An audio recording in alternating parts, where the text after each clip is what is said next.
subscribe now KIR news में and press आप the सभी का स्वागत है।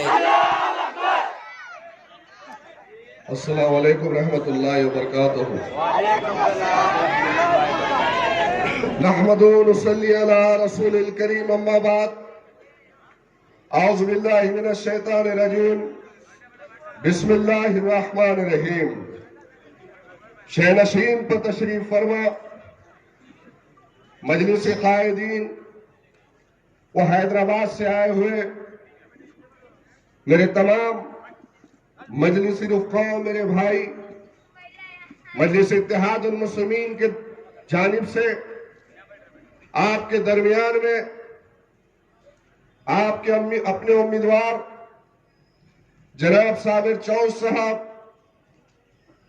आज के इस जलसे में कसीर तादाद में मेरे मुस्लिम नौजवानों,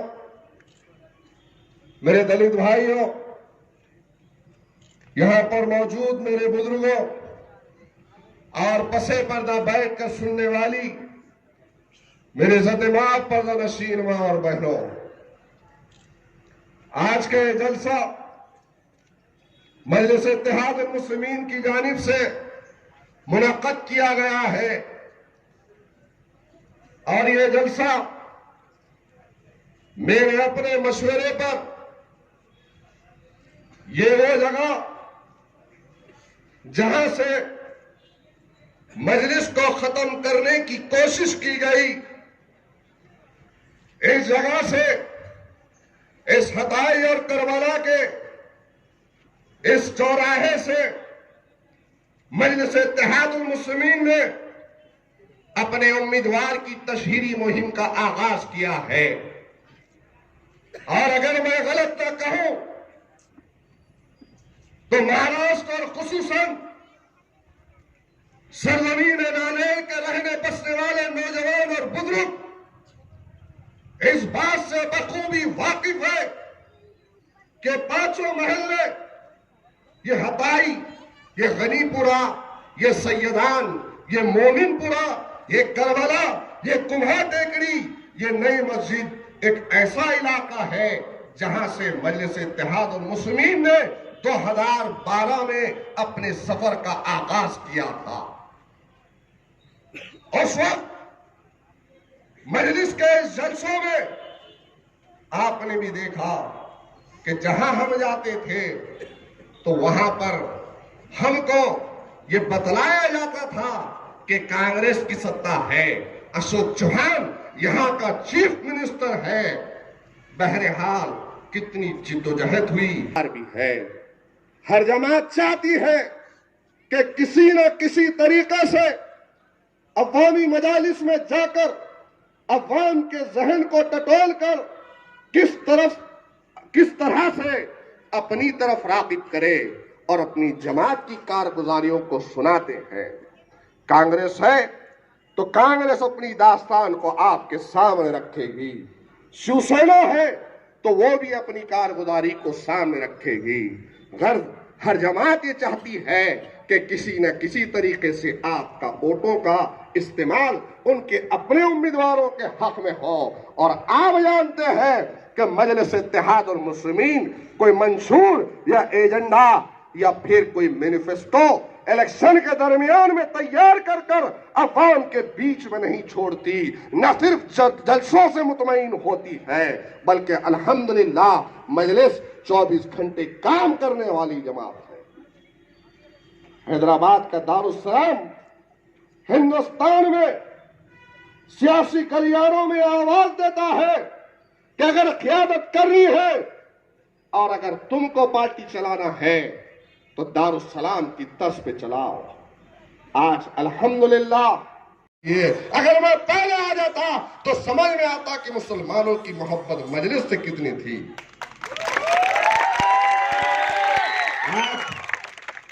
अल्हम्दुलिल्लाह लाएंगे मेरे भाई, क्योंकि वक्त तो करवट लेते वक्त नहीं लगता। हालात आज करवट लिए हुए हैं।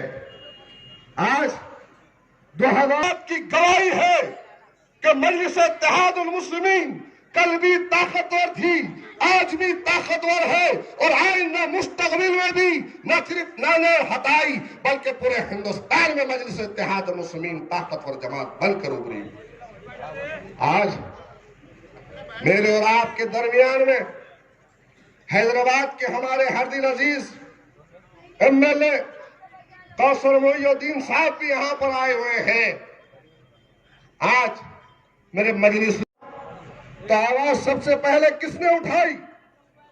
मॉब लिंचिंग के खिलाफ आवाज सबसे पहले किसने उठाई? अगर आप देखें गांवकशी और गांवकशी के नाम पर मुसलमानों को जो कत्ल किया गया तो सबसे पहले ऐवान पार्लियामेंट में आवाज किसकी उठी? अरे के लिए जहां पर तमाम चीजों को, दुनियावी सामान को, सालो सामान को बंद किया गया, आज कश्मीर के मुसलमानों को सांस लेने तक के वहां पर इजाजत नहीं है। कश्मीर में मुसलमानों की खून की होली खेली जा रही है, इज्जतों को लूटने की कोशिश की जा रही है, नौजवानों को उठाकर जेलों में डाल दिया जा रहा है। अगर मुसलमान कश्मीर में एहतजाज करता है तो उसको उठाकर जेल में डालने का काम हो रहा है। तो बतलाओ ए मेरे प्यारे मुसलमानों, आज इनके लिए आवाज उठाने वाली शख्सियत कौन सी है सिवाय बैरिस्टर असदुद्दीन ओवैसी साहब? आज हालात कैसे हैं मेरे? काम सिर्फ और सिर्फ इन काफिरों को, इन फिरका परस्त हिंदुओं को कुर्सियों की जीनत बनाना तुम्हारा काम है। वो कौम जो दुनिया में भेजी गई कौमों की इमारत के लिए, वो कौम जिसको रास्ता बताने के लिए दुनिया में रसूलुल्लाह की उम्मत बनाकर भेजा गया है, क्या आज हम उस काबिल नहीं है कि हम ऐवानों में जाकर नुमाइंदगी कर सकते हैं? कर सकते हैं मेरे भाई, कर सकते हैं, लेकिन कांग्रेस मौका नहीं देती, राष्ट्रवादी मौका नहीं देती, कोई दूसरी जमात मौका नहीं देती और मजलिस मौका देती है। यही तो वजह है कि मजलिस इत्तेहाद और मुस्लिमीन को 2012 के बल्दी इंतखाबात में कामयाबी मिली थी तो सबसे पहले उस पार्लियामेंट के इंतखाबात आए, मुसलमानों का वोट हासिल करना था, लेना था चौहान को, तो उस वक्त भी चौहान ने झूठा वादा किया कि आप मुझे जिताओ, मैं आपके किसी एक, वो चले गए। उसके बाद में 2019 में जब लोग पाकीज़ा फंक्शन हॉल में बैठे तो वहां पर भी उलमा इकराम की मजालिस में सबने कहा कि अब आप हमारे लिए क्या करना चाहते हैं? मुझे तकलीफ भी हुई, मैं गम में भी था उस वक्त और मैं रहूंगा भी, इसलिए भले ही दूसरी जमात में है सत्तार भाई, लेकिन उनके चेहरे के तासुरात जो तकलीफ के साथ बयान हो रहे थे, मैं और आप जानते हैं कि किस गम गुस्से में अब तो सत्तार से नुमाइंदगी नहीं मिली। अरे मजलिस ने आखिरी दम तक ये सोच रखा कि अगर मजलिस अगर टिकट दे देगी, ऐलान कर देगी, किसी की दावेदारी थी, सत्तार सेठ की दावेदारी थी, अगर उनको मिल जाती तो चौहान अगर मुसलमानों की जानिब से अगर मजलिस किसी उम्मीदवार की घोषणा करती तो चौहान उसके गुलाम कहते कि देखो अब तो मुश्किल है, वोटों का बंटवारा हो जाता। बोलते नहीं बोलते, बोलते नहीं बोलते। आखिरी दम तक हमने सोचा कि कल होगा, कल होगा, कल होगा। लाए तो किसको लाए?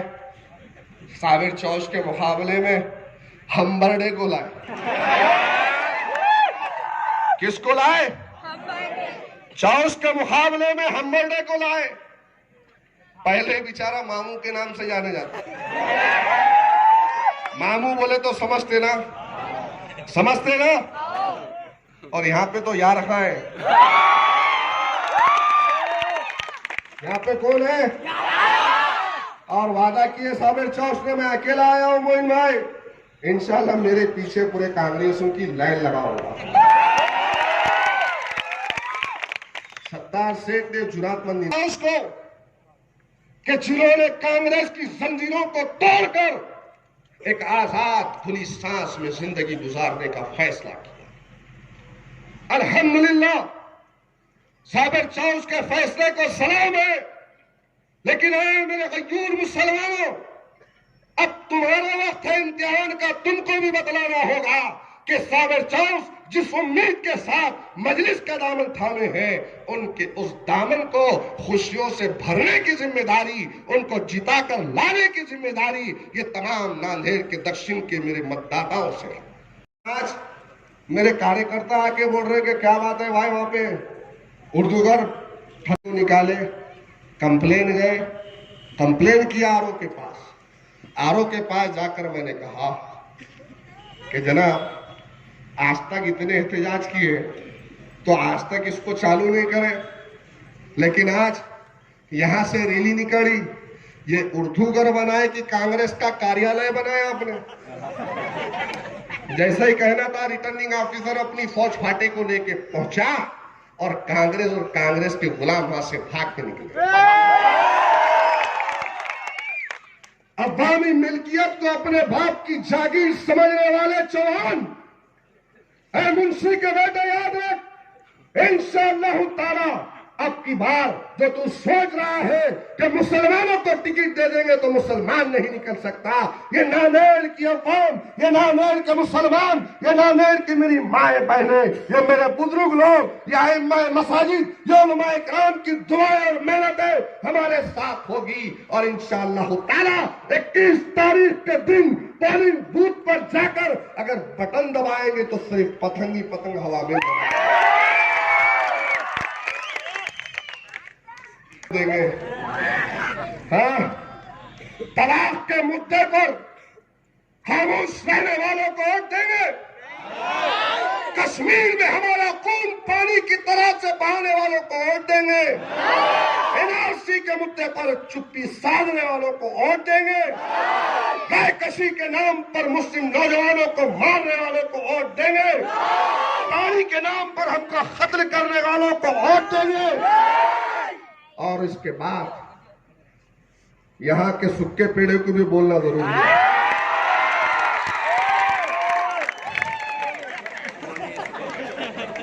मैं उस मक्कार से भी कहूंगा,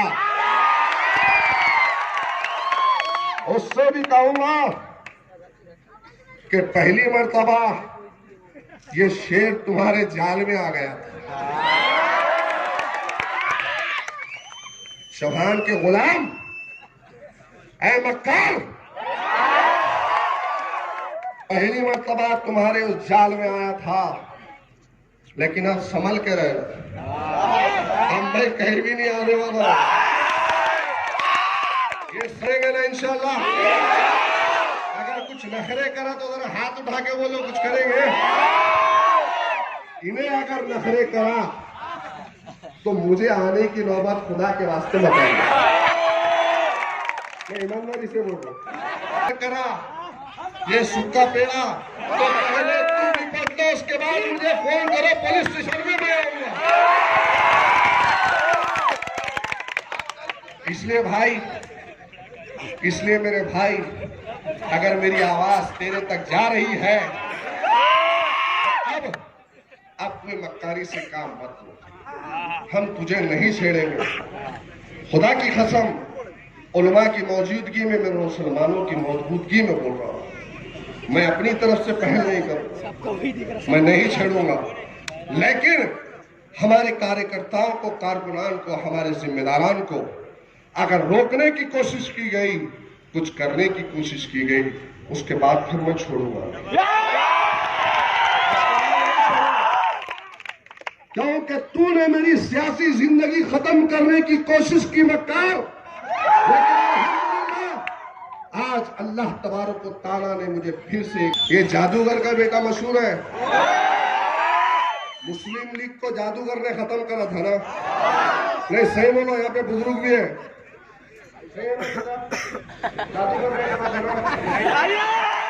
चाचा को मालूम है क्या, तो मेरी उतनी उम्र नहीं थी। इन्हें खत्म किया। अब इसका बेटा भी चौहान की चापलूसी करते करते आज मजलिस को खत्म करने की कोशिश किया। 2017 में सब्ज हलाली परचम 15 सीटों पर लहराता था, लेकिन शेर को जेल में डाल दिया।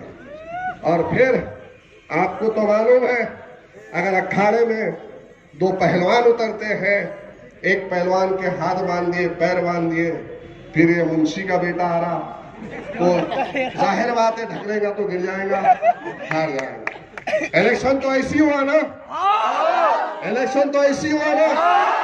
जब मैं जेल से आया तो यहाँ के नौजवानों के आंसू, उनकी शक्ल सूरत सैयद मोइन को आज तक याद है। और इंशाअल्लाह ताला मैं ये वादा कर रहा हूँ कि मैं मर्द इत्तेहाद मुस्लिमीन के लिए जो कुछ कर सकता हूँ वो करूंगा इंशाअल्लाह ताला।